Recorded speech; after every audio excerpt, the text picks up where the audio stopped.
어느 날 한 부자가 유괴범에게 납치를 당했습니다.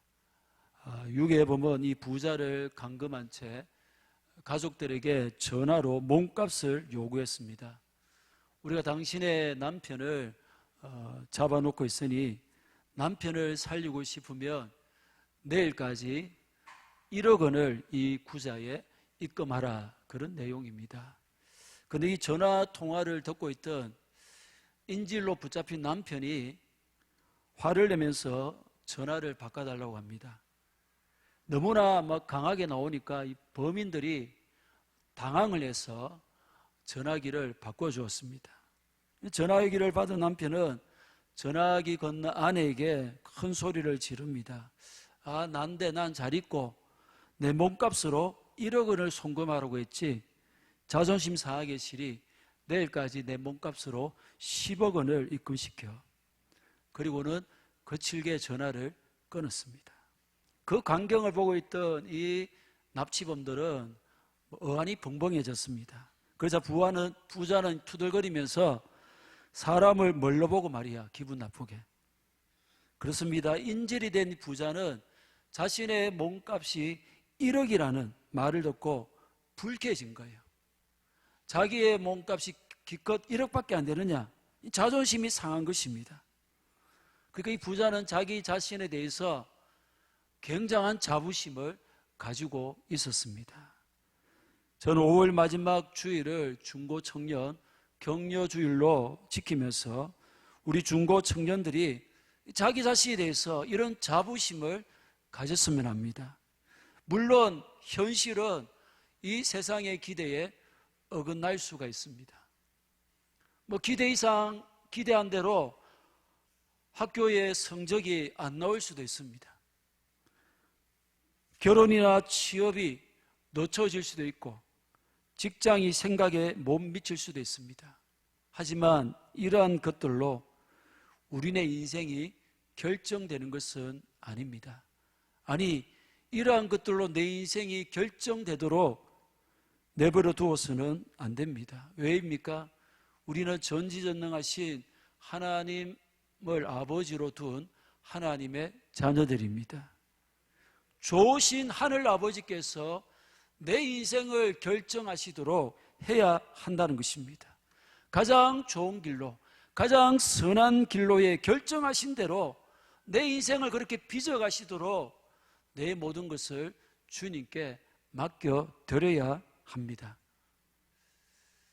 지난 금요 기도회 때 우리 교회 또 몇몇 청년들을 생각하면서 그날따라 또 굉장히 마음이 좀 아팠습니다.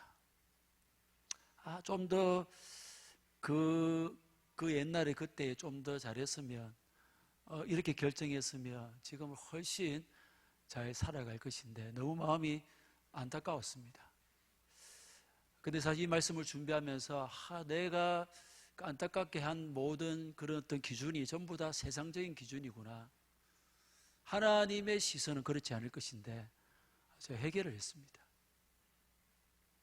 세상적인 기준으로 보면 너무 안타깝고 너무 마음이 아프고 안쓰러워요. 그러나 하나님의 시선은 과연 그러한가? 장담할 수가 없는 것입니다. 우리는 자꾸만 세상적인 기준으로 자기를 평가하고 자기의 값을 매기는데 그래서 너무나 잘못된 것입니다. 우리 대부분이 스마트폰을 사용하고 있습니다. 그런데 스마트폰을 전화나 문자, 카톡 정도로만 사용하는 사람들도 있는 반면 여러 가지 다양한 기능을 잘 활용하는 사람도 있습니다. 그 차이가 어디에 있습니까? 그 스마트폰에 깔려있는 앱, 어플리케이션을 어떻게 사용하느냐, 그 여부에 달려있는 겁니다. 스마트폰을 구입할 때에 기본적으로 설치되어 있는 그 어플리케이션, 앱을 잘 사용해도 훨씬 매우 유용하게 쓸 수 있는데 대부분은 그 앱을 뭐하는 용도인지도 모르고 잘 사용하지 못한다는 것입니다. 스마트폰의 앱을 사용하려면 어떻게 해야 됩니까? 이 손가락으로 터치를 하면 그게 작동을 합니다. 오늘 우리는 누구나 예외 없이 하나님이 주신 은사들이 엄청납니다. 믿습니까? 하나님의 원대하신 뜻과 계획이 우리 속에 심어져 있습니다. 심겨져 있습니다. 하나님이 앱을 터치하듯이 우리를 터치하면 이 하나님의 꿈이 실행되는 것입니다. 하나님이 만져주시기 전에는 우리는 미완의 대기일 뿐입니다. 마치 스마트폰에 앱이 깔려 있어도 터치하지 않으면 사용하지 못하듯이 우리 안에 있는 그 어떤 하나님의 원대한 꿈이나 계획들이 실행되지 못하는 것입니다. 하지만 하나님의 은혜가 임하고 하나님이 만져주시면, 터치하시면 놀라운 기능이 작동하게 됩니다. 하나님이 이미 우리에게 넘치도록 부어주셨습니다. 내게 필요한 것은 이미 우리 안에 다 있습니다. 내게 없는, 남에게 있는 것을 부러워할 필요가 없습니다. 남에게 없고 내게 있는 것으로 충분합니다. 그것을 하나님의 손에 올려드릴 때에 하나님이 터치하시면 누구보다도 빛나는 삶을 살아갈 수 있습니다. 여러분, 우리는 공장에서 막 찍어낸 그런 제품이 아니라 하나님이 일일이 손으로 빚으신 하나님의 걸작품입니다. 믿습니까? 내 앞과 내 옆과 내 뒤에 하나님이 만드신 작품들이 앉아 있어요.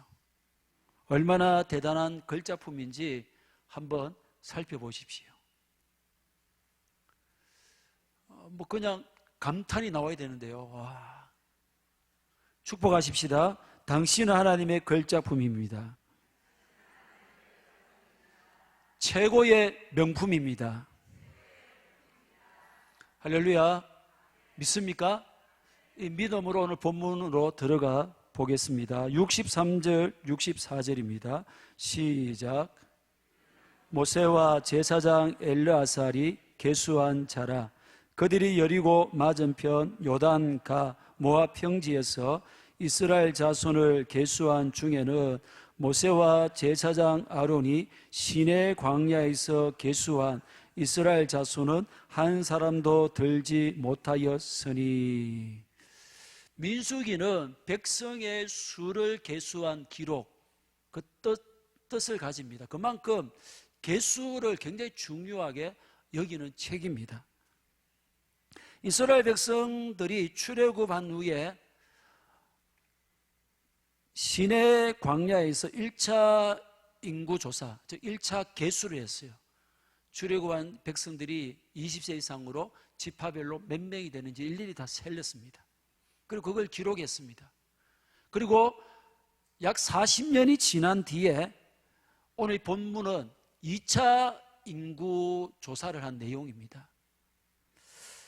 그런데 40년 전에 1차 때에는 모세와 제사장 아론이 이걸 주도했는데 40년이 지난 후에 아론은 죽었어요.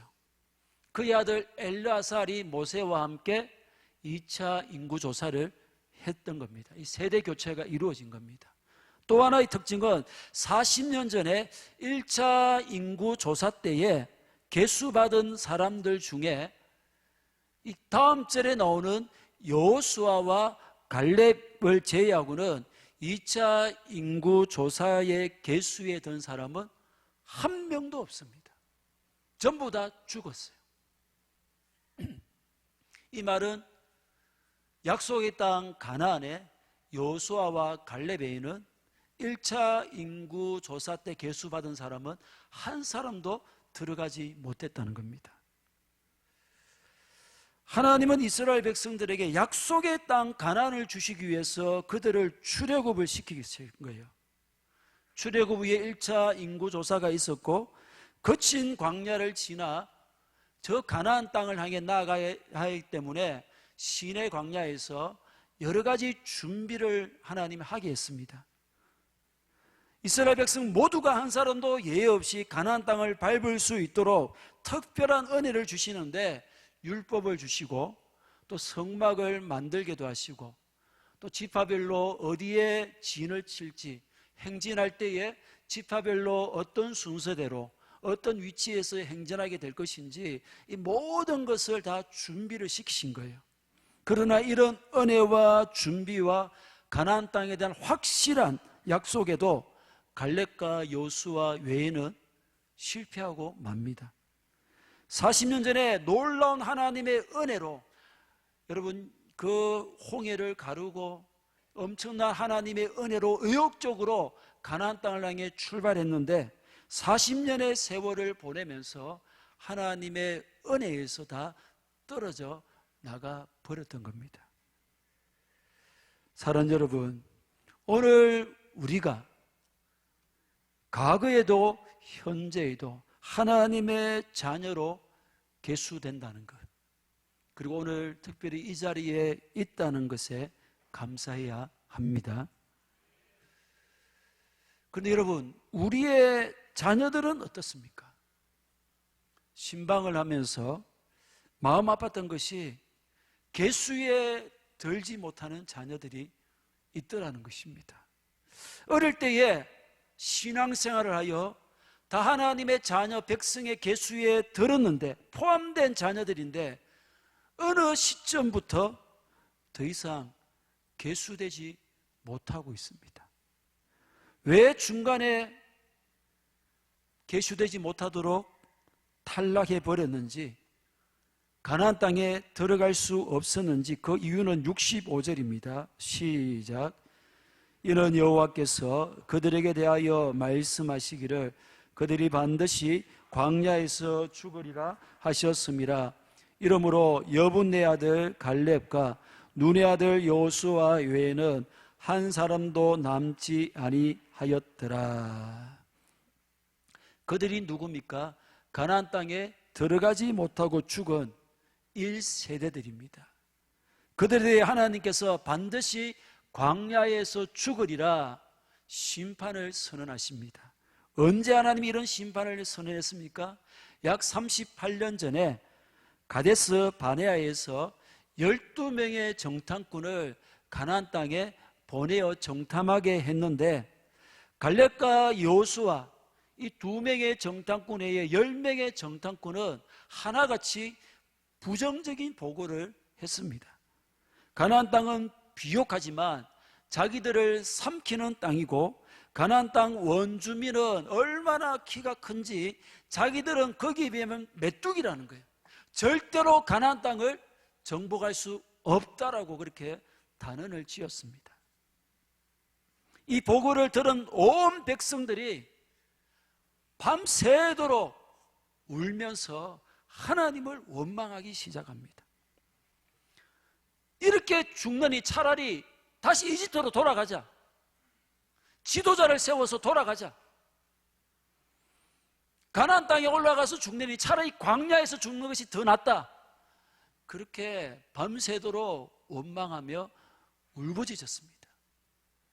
그래서 하나님께서 좋다. 너희들이 말한 그대로 내 귀에 너희들이 말이 들린 그대로 이 광야에서 다 죽게 하겠다. 그렇게 하나님께서 심판을 선언했고 그 심판대로 갈렙과 여호수아를 제한 그 광야 1세대들은 38년 동안 광야에서 다 죽은 것입니다.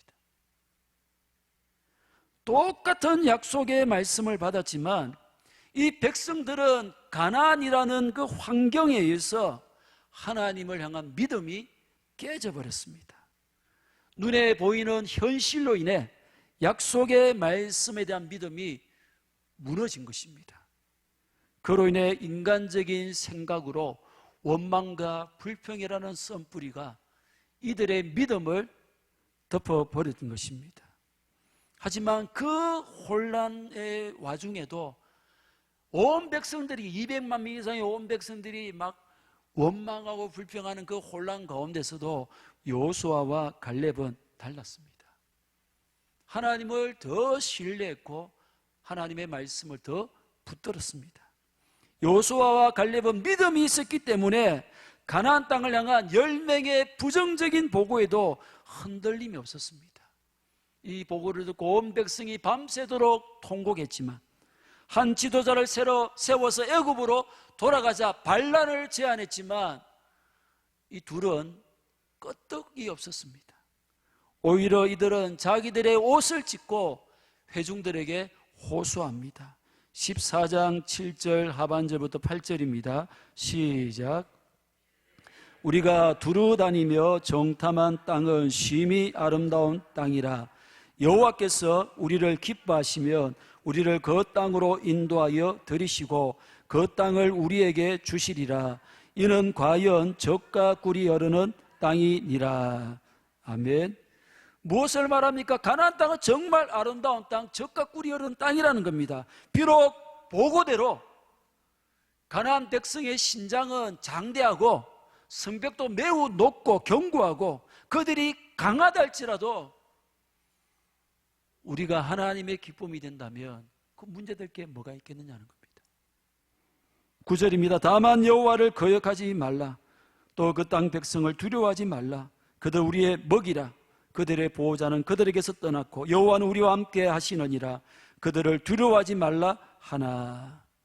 여호수아와 갈렙은 하나님이 함께 하시기에 두려워할 필요가 없다는 것입니다. 모든 백성이 안 된다, 못한다, 끝났다, 우리는 메뚜기에 불과하다고 하는데 이들은 아니다, 오히려 그들이 우리의 먹이다라고 선언하고 있습니다. 앞장이 13장 30절에서 이 두 사람이 보고를 하고 나서 이들이 내린 결론이 나옵니다.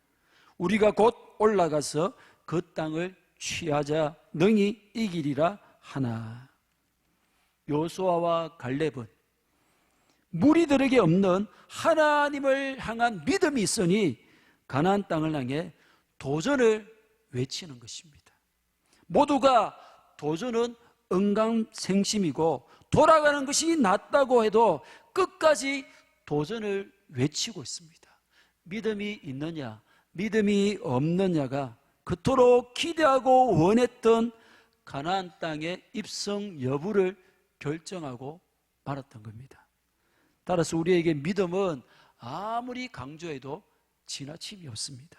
사랑하는 여러분, 중고청년 여러분, 여러분은 어떤 삶을 기대합니까? 다른 세상 사람들처럼 그냥 직장 생활을 하면 되는 것입니까? 가정도 이루고 남들처럼 그렇게 살아가면 되는 것입니까? 아니라는 것입니다. 어떤 상황에서도 흔들리지 않는 믿음을 가져야 합니다. 갈렙과 여호수아와 같은 믿음의 사람이 되어야 한다는 것입니다. 그렇게 되기 위해 무엇보다 하나님의 말씀을 자기의 가슴에 조각해야 합니다. 말씀을 붙들고 기준 삼아 살아가야 하는 것입니다. 사람은 떡으로 사는 것이 아니라 하나님의 말씀으로 삽니다. 말씀 없이는 하나님과 교제할 수 없으며 말씀 없이는 우리의 영이 살 수 없어요. 말씀을 통해 우리의 믿음이 성장하고 성숙해져 가는 것입니다. 학창시절 시험 기간에 저도 벼락치기로 그렇게 공부를 한 적이 간혹 있습니다. 벼락치기로 공부를 한 이후에는 시험 보기 전까지는 농담을 하면 안 돼요. 이 짓이 확 날아가 버립니다. 웃어도 안 됩니다. 걸을 때도 사뿐사뿐 걸어야 돼요. 막 뛰다니고 점프하고 이러다가 확 날아가 버려요. 왜냐하면 지식이 지금 살짝 들어와 있기 때문에 잘못하면 그냥 날아가 버리는 거예요. 그리고 시험을 친 후에 하는 순간에 모두 다 날아가 버리고 이 내가 다시 초기화 되어 버리죠. 이 무엇을 말하는가? 우리가 벼락치기를 하듯이 설교를 듣는다는 것입니다. 실컷 이곳에 와서 하나님의 말씀을 듣고 나갈 때는 대부분의 성도들이 뭘 들었는지를 몰라요. 이게 정말 미스테리입니다. 마치 나비가 살포시 날아와서 앉았다가 날아가는 것처럼 말씀을 들었지만 이내 날아가 버리니 사람이 쉽게 바뀌지를 않아요. 하나님 말씀이 살짝 앉았다가 날아가는 식으로 설교를 듣고 신앙생활을 하니 무려 50년을 교회를 다녀도 그대로인 거예요. 정말 대단하지 않습니까? 흔히 사람이 바뀌는 것은 이 생각의 틀이 바뀌는 것을 말합니다. 이 생각의 틀이 뭐 설교를 듣고 웃고 우는 그 정도로 그렇게 쉽게 바뀌지 않습니다. 말씀을 가지고 계속 반복해서 훈련을 해야만이 이 생각의 틀이 바뀌는 거예요. 그러니까 말씀을 마음에 살짝 스크래치 내는 정도가 아니라 우리 마음의 가슴에 조각해야 하는 것입니다. 우리의 생각의 시스템 속에 이 말씀을 집어넣어야 됩니다. 왜냐하면 사람은 생각의 틀대로 생각합니다. 그리고 생각에서 느낌, 감정이 나오고 그 느낌, 감정에서 행동이 나오죠. 그리고 행동이 습관이 되고 습관이 인생이 되고 인격이 되고 인격이 인생을 낳는 것입니다.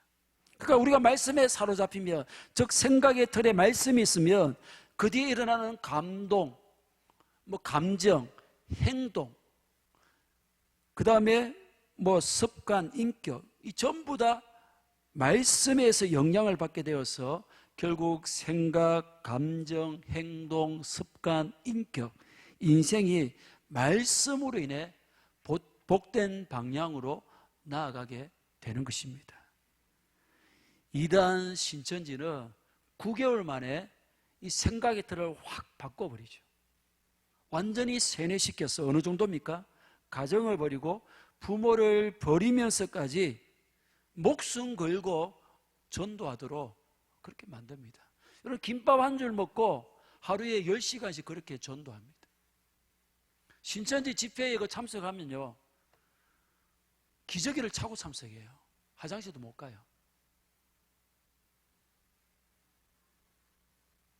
도대체 거기에 뭐가 있는데, 생명의 진리를 가졌다는 교회는 50년을 다녀도 안 바뀌는데 도대체 신천지는 그 거짓 집단이 뭐가 있기에 9개월 만에 그렇게 사람을 확 바꿔놓느냐는 것입니다. 이런 거 생각하면 정말 답답하고 미치고 발작 뛸 노릇입니다.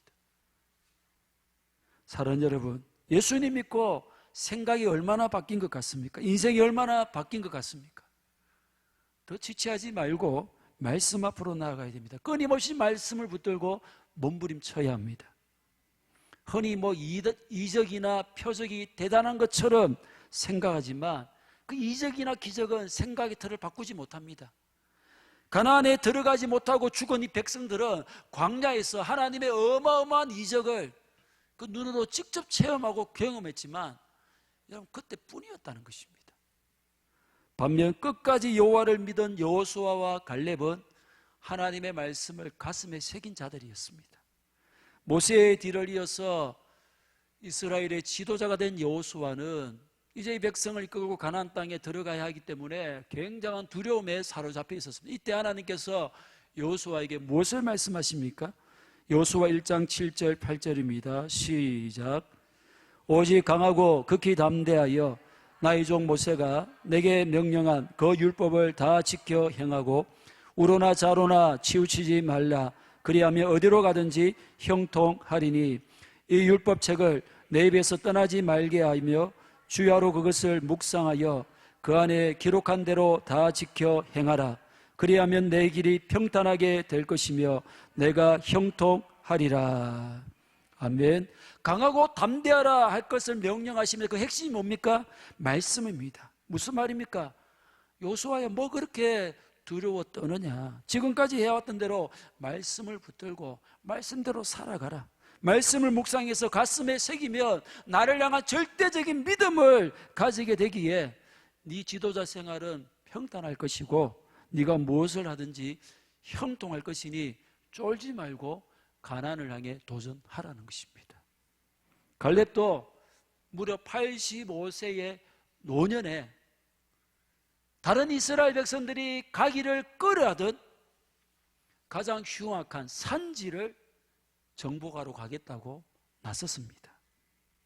그 근거로 45년 전에 하나님이 주시겠다고 말씀하셨다는 그 말씀을 근거로 제시합니다. 말씀이 가슴에 새겨져 있으니 하나님 향한 절대적인 믿음으로 85세 된 할아버지가 가장 힘든 산지를 정복하겠다고 도전을 선언하고 있는 것입니다. 사랑하는 여러분, 믿음이 없으면 도전도 없습니다. 도전이 없으면 변화가 없습니다. 성장이 없습니다. 감동도 없고 기쁨도 없고 흥분도 없습니다. 다시 말해 예수 믿는 재미가 전혀 없습니다. 끝없이 도전하게 하는 믿음은 말씀에서 나옵니다. 믿음은 들음에서 나며 들음은 그리스도의 말씀으로 말미암았느니라. 말씀이 없으면 믿음도 없습니다.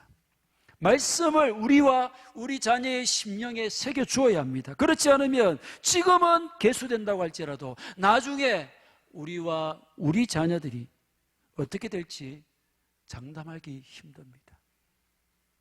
학생들을 가르치는 주일학교 교사 여러분, 한 명의 학생이라도 좋습니다. 그 마음에 하나님 말씀을 새겨 넣으십시오. 단 2명이지만 믿음의 사람 여호수아와 갈렙이 가나안을 정복하는데 주도적인 역할을 하게 됩니다. 무슨 말입니까? 한 명이라도 제대로 말씀이 새겨진 믿음의 사람이 된다면 앞으로 어떤 시대가 펼쳐진다 할지라도 그 한 사람이 시대를 주도해 가도록 하나님이 쓰실 것입니다. 우리 교회를 통해 말씀을 가슴에 새긴 믿음의 사람이 계속해서 일어나기를 진심으로 축복합니다. 27장 1절입니다. 시작. 요셉 아들 므낫세 종족들에게 므낫세의 헌손 마길의 정손 길르앗의 손자 헤벨의 아들 슬로보앗의 딸들이 찾아왔으니 그의 딸들의 이름은 말라와 노아와 호글라와 밀가와 디르사라. 굉장히 복잡한 내용인데 쉽게 말해서 므낫세 지파에 속한 사람 중에 아들이 없고 딸만 5을 낳은 사람이 있었던 것이죠. 3절에 이제 그 아버지가 죽어버린 거예요. 그러자 이 딸 5이 모세와 엘라살과 그 지도자들에게 나와서 상소를 합니다. 그 상소의 내용은 4절입니다. 어찌하여 아들이 없다고 우리 아버지 이름이 그의 종족 중에서 삭제되리이까? 우리 아버지의 형제 중에서 우리에게 기업을 주소서 하매. 여러분, 이스라엘의 땅은 다 하나님의 소유입니다. 하나님의 결정에 의해서 각 지파에 각 집안에 그렇게 땅이 분배됐죠. 그런데 만약 한 세대에서 다음 세대로 땅이 대물림 될 때에는 오로지 남자 자식들에게, 남자 자손들만 부모의 땅을 상속받을 수 있었어요. 이것이 관습이고 전통이고 법입니다. 그런데 슬로보아스의 딸들은 아버지의 기업을, 자기 집에 남자가 없어요. 딸만 5이니까 자기들에게 상속시켜 달라고 요구한 겁니다. 여러분, 슬로보아스의 아버지가 어떤 사람인지 알 수 없지만 이 딸들을 정말 잘 교육을 시킨 거예요. 딸들이 지금 주장하는 이 땅은 가나안에서 분배받게 될 땅입니다. 지금 이스라엘은 아직 모압 평지에 있습니다. 그러니까 지금 가나안 땅을 차지하기 위해서는 요단강을 건너가야 되고, 또 가나안 족속과 전쟁을 하고 나서 승리한 후에 땅을 차지하게 되고, 그 다음에 하나님께서 지파별로 땅을 분배하고, 그 다음에 그 지파에서 가정별로 그렇게 땅을 분배하게 되는 거예요. 이 딸들은 지금 가나안 땅을 차지할 것을 믿었다는 거예요. 가나안 땅을 차지했다는 그 전제하에 지금 이런 요구를 하고 있는 것입니다. 히브리서 11장에 믿음은 바라는 것들의 실상이다. 이 말씀처럼 가나안 땅을 이미 차지한 실상처럼 바라고 믿고 있었던 것입니다. 대단한 믿음이죠. 저도 3 자녀를 키우지만 이런 믿음을 심어주는 것이 쉽지 않아 보입니다. 현실이라는 거대한 장애물 앞에 자신의 부족한 모습이라는 장벽에 막혀서 좀처럼 미래를 보지 못하고 미래를 실상으로 바라보며 기대하지를 못하기 때문입니다. 어떻게 방법이 없어요. 말씀을 계속 반복해서 들려주어 조각내는 방법밖에는 다른 방법이 없습니다.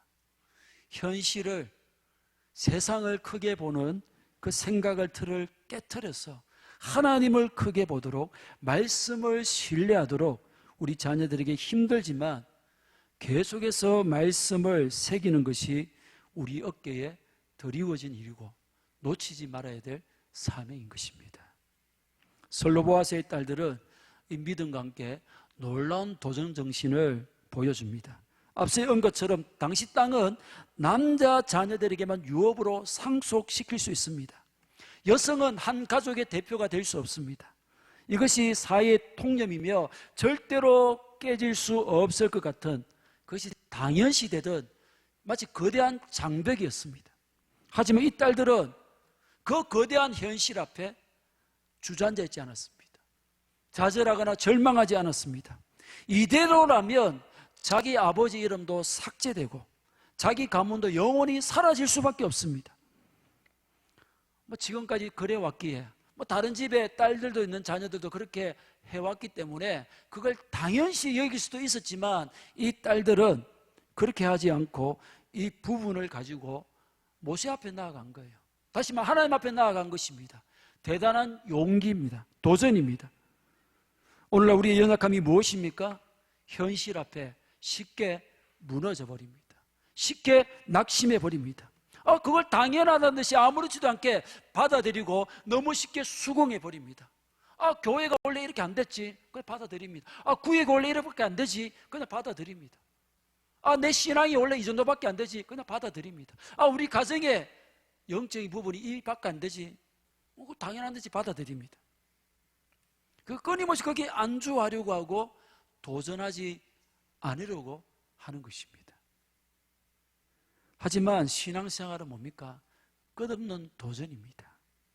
믿음의 삶은 모험의 삶을 살게 합니다. 성경에 도전하지 않는 신앙인이 어디 있습니까? 말씀을 붙들고 거대한 현실의 벽을 향해 모험을 떠나지 않는 신앙인은 성경에 한 사람도 없습니다. 그러므로 오늘 우리의 자녀들이 우리의 갇힌 사자처럼 사육사가 던져주는 것만으로 만족하면 안 되는 것입니다. 초원과 밀림을 거침없이 달려나가는 야성을 가진 도전하는 신앙의 삶을 살아가야 하는 것입니다. 뿐만 아니라 슬로보아스의 딸들은 불합리하게 보이는 것을 가지고 정정당당하게 모세 앞으로 나아가서 상소했습니다. 뒤에서 수군거리거나 뒷담화를 함으로 공동체를 분열시키거나 혼란스럽게 하지 않았습니다.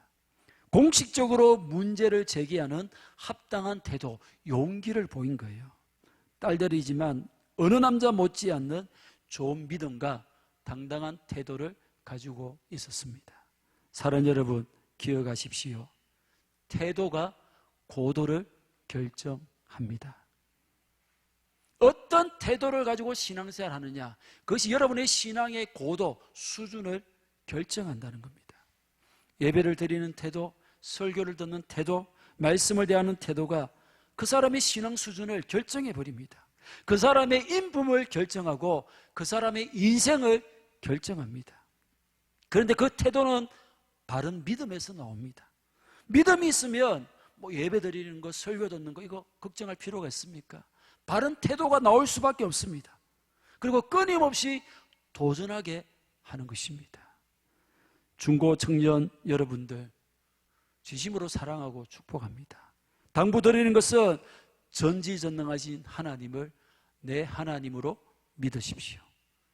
그분이 내 아버지 되시기에, 나를 향한 놀라운 계획을 가지고 계시기에 세상의 평가로, 세상의 눈으로 자기 자신을 가볍게 함부로 평가하거나 결론짓지 마십시오. 우리는 독생자 예수님의 목숨값으로 사신 너무나 보배로운 자녀들입니다. 그분이 내 인생을 터치하기 시작하면 내 인생에도 놀라운 일들이 일어나게 됩니다. 정말 쥐구멍에 뱃들날이 있듯이 쥐구멍 같은 내 인생이랄지라도 그분이 터치하면 정말 뱃들날이 나타나게 되는 것입니다. 그분을 기쁘게 드리면 능히 내 인생을 책임져 주실 것입니다. 그 믿음은 말씀에서 옵니다. 믿음은 우리의 태도를 결정하며 우리의 고도를 결정합니다. 믿으면 바라는 것들의 실상을 향해 끊임없이 도전하게 하는 것입니다. 중고청년 여러분들이 하나님의 말씀으로 무장한 이 믿음을 가진 자들로 도전하고 또 도전하는 자들이 되기를 진심으로 축복합니다. 또한 다음 세대를 열어갈 여호수아와 갈렙 같은 믿음의 사람들이 우리 가정과 교회를 통해서 계속해서 세워져 가기를 주님의 이름으로 간절히 축복합니다.